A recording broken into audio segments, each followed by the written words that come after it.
हो अगर पुरुषोत्तम तभी सीता की आस रखना तुम।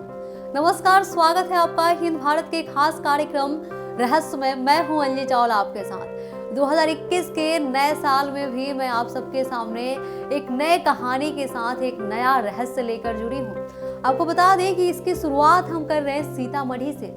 सीतामढ़ी का नाम आखिर सीतामढ़ी क्यों पड़ा, ये आप भी कई बार सोचते होंगे और ऐसे सवाल आपके मन में भी कई बार जागृत होते होंगे। आपको बता दें कि इतिहास जितना रहस्य से भरा है उतना ही रोमांचक भी है और आज हम एक ऐसे ही रहस्य से पर्दा उठाने जा रहे हैं। तो आपके मन में भी ये सवाल जागृत होते होंगे कि आखिर सीतामढ़ी का नाम सीतामढ़ी क्यों पड़ा। तो आइए आपको बताते हैं, ये वही जगह है जहाँ कवि वाल्मीकि ने गुरु ब्रह्मा के आशीर्वाद से काव्य की रचना की थी। जी हाँ, हम बात कर रहे हैं रामायण की। ये वही जगह है जहाँ वाल्मीकि ने रामायण की रचना की थी और ये वही जगह है जहाँ कनकर में सीता सम्माहित है। ये वही स्थल है जहाँ पे सीता सम्माहित हुई थी। वही कहा जाता है कि सीता माता जब धरती में सम्माहित हो रही थी तो भगवान राम ने उनका केश पकड़ लिया था। जी हाँ, और तभी से सीता सम्माहित मंदिर के पास सीता माता का केश है और सीता माता के केश का पूजा भी महिलाएं बड़ी श्रद्धा से करती हैं। मान्यता है कि इस पूजा को करने से मनोवांछित फल की प्राप्ति होती है। अभी भी आपके मन में यह सवाल उठ रहे होंगे कि आखिर सीता माता धरती में समाहित क्यों हुई। तो आपको बता दें कि भगवान राम के सम्मान की रक्षा करने के लिए जब भगवान राम के सम्मान पे बात आई तो माता सीता खुद को धरती में समाहित कर ली। धरती माँ के गोद में बैठकर धरती में समाहित हो गई। भारतीय नारी ही है वैसी जो अपने पुरुषों के सम्मान में कुछ भी करने के लिए तैयार होती है। इसकी जीवित और जागृत उदाहरण है माता सीता। माँ सीता के प्रकट स्थल सीतामढ़ी आकर देखें, रहस्य और रोमांच से भरी अद्भुत जगहें हैं। माँ सीता की प्रकट स्थली सीतामढ़ी में साल भर श्रद्धालुओं का तांता लगा रहता है। बिहार के उत्तरी क्षेत्र में बसी और माँ सीता की प्रकट स्थली के रूप में मशहूर सीतामढ़ी के बारे में जानने की इच्छा हर किसी में होगी। यहाँ पूरे साल श्रद्धालुओं का आना जाना तो लगा ही रहता है। रामनवमी हो या विवाह पंचमी मेला, इसे देखने दूर दूर से लोग आते हैं। लेकिन इसके अलावा और भी कई जगह हैं जहाँ जाना इतिहास की अनोखी और रोचक तत्वों को जानना होगा। तो आइए जानते हैं इन जगहों के बारे में, शायद आपको पता ना हो। त्रेता युग का साक्षी है सीता समाहित स्थल सीतामढ़ी। महर्षि वाल्मीकि के तपोस्थली, माता सीता के निर्वासन काल की आश्रय स्थली, भगवान श्री राम के सुपुत्रों लव और कुश की जन्म स्थली और सीता समाहित स्थल के गौरव बोध से दीप्त जनपद का पौराणिक और धार्मिक स्थल सीतामढ़ी त्रेता युग का साक्षी है। यहाँ के कनकर में माता सीतामढ़ी हुई हैं। इस स्थल की प्रमाणिकता संत शिरोमणि गोस्वामी तुलसीदास जी ने अपनी कवितावली के पद्यों के माध्यम से किया है। जहाँ वाल्मीकि भयो व्याध से मुनिंद्र, साधु सिए की निवास लौ कुश के जन्म थलो, बिरापुर दिगपुर बीच बलसती भूमि। इसकी पुष्टि संत बोनी माघव जी ने गोसाई चरित्रवाली में की है। दिगपुर बिरापुर बीच सीतामढ़ी वर्तमान में भी सीतामढ़ी के पूरब बारीपुर और पश्चिम दिशा में दिगपुर गांव मौजूद है।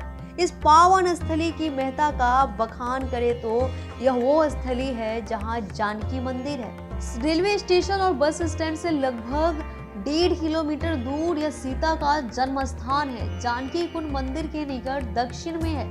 नवरात्रि और रामनवमी त्योहारों के दौरान हजारों में भक्त मंदिर में दर्शन के लिए आते हैं। ऐसा माना जाता है कि यह मंदिर लगभग 100 साल पुराना है। इस जगह की किंवदंती महाकाव्य रामायण के संदर्भित करती है और इस स्थान के रूप में प्रसिद्ध है, जहां सीता की दायर की गई छाया में एक छाया नीचे नर्स किया गया था। यहाँ वह राजा जनक द्वारा पैदा किए गए जन्म के रूप में पाई गई थी। यह एक आधुनिक संरचना के साथ एक काफी बड़ा मंदिर है। मंदिर के मुख्य देवता श्री राम, सीता और हनुमान है।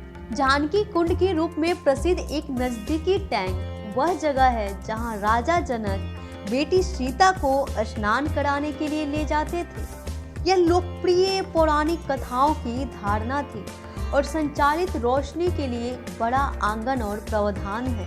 मंदिर का बड़ा प्रवेश द्वार इस पवित्र स्थान पर आगंतुकों का गर्मजोशी से स्वागत करता है।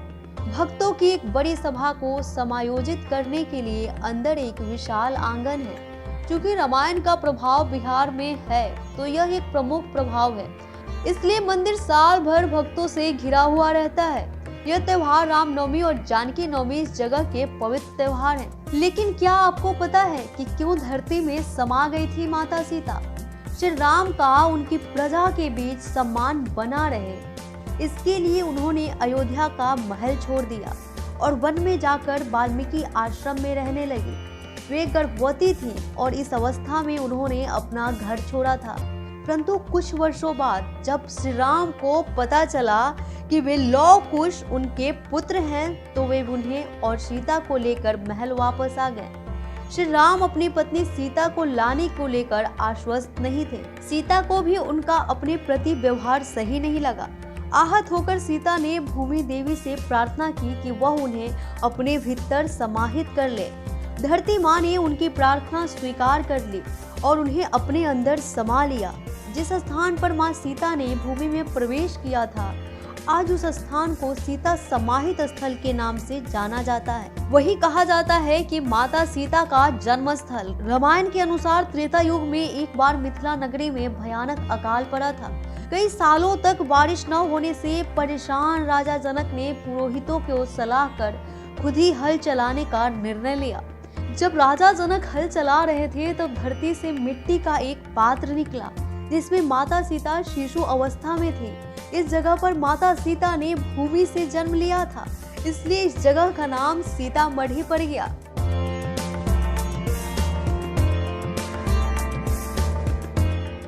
आपको बता दें कि भारत ही एक ऐसा जगह है जहां शुरू से ही अपने पतियों के सम्मान की रक्षा के लिए, उनके सम्मान को बचाने के लिए पत्नियां कुछ भी करने को तैयार रहती हैं। अपने पति के सम्मान की रक्षा के लिए धरती में समाहित होना भी स्वीकार करती हैं और इसकी सबसे बड़ी उदाहरण माता सीता है। माँ सीता समाहित स्थल का भव्य मंदिर आज भी आकर्षण का केंद्र है और देश विदेश से श्रद्धालु इसके दर्शन के लिए आते हैं। आज की इस रहस्य में अब तक के लिए इतना ही। कल मैं फिर हाजिर होंगी आप सबके साथ एक नए रहस्य को लेकर। तब तक के लिए बने रहिए हिंद भारत के साथ। नमस्कार। खबरों में बने रहने के लिए चैनल को सब्सक्राइब करें और ये बेल आइकन जरूर दबाएं।